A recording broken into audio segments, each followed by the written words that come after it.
friends. Today we're going to do a little more work with clocks and telling time.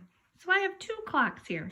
The clock on the top is a digital clock and the clock on the bottom is an analog clock, the clock that we talked about with hands. So we see a lot of digital clocks, the one like this, everywhere because everybody has cell phones and there's digital clocks everywhere.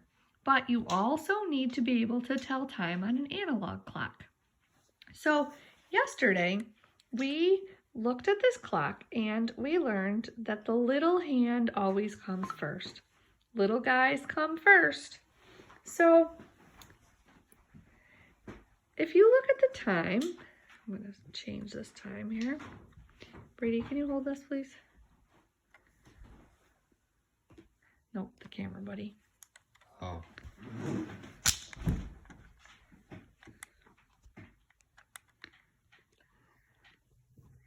So I just moved the hands on my clock.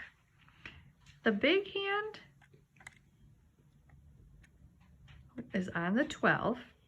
The little hand, you're making a lot of darkness, bud. The little hand is on the 11. Little guys go first. So what time is this? Right, 11 o'clock. Now, I'm going to change it, and then I want you to tell me what time.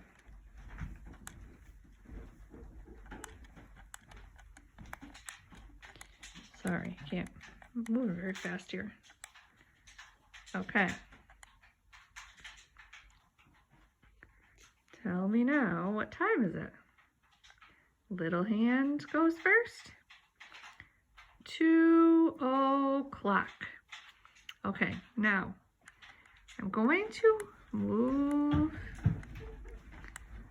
this big hand. Now, if you look at this time, now it is, right, 3 o'clock. Okay, we're going to talk about that little hand for a second. Is it on the 4? No, not quite on the 4, so it is still 3 o'clock. So we can't...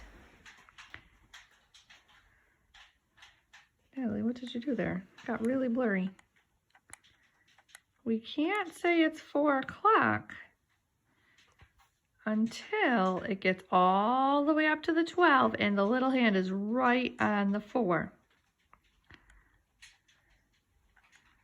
What time is it right now?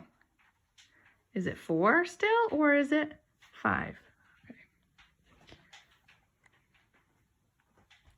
Right, it's still 4 because the little hand is not got right on the 5.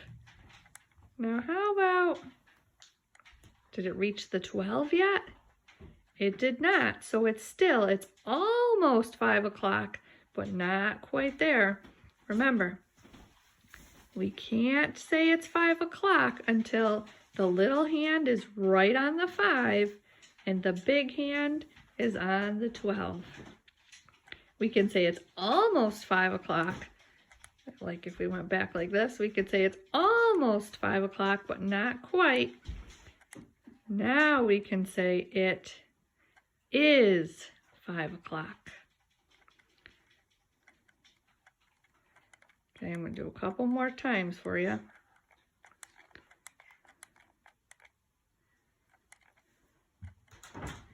What time?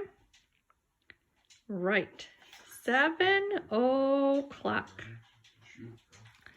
Okay, so remember, we can't say that it's 7 o'clock until the little hand is on the 7 and the big hand is on the 12.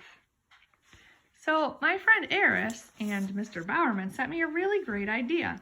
They made a clock today, and instead of drawing hands, this was a great idea. They used crayons. So a big crayon for the big hand, and then a broken crayon for the small hand. So this is something that you can do at home. and you can make a clock and you can practice time with mom or dad or maybe your big sisters or 6 big brothers.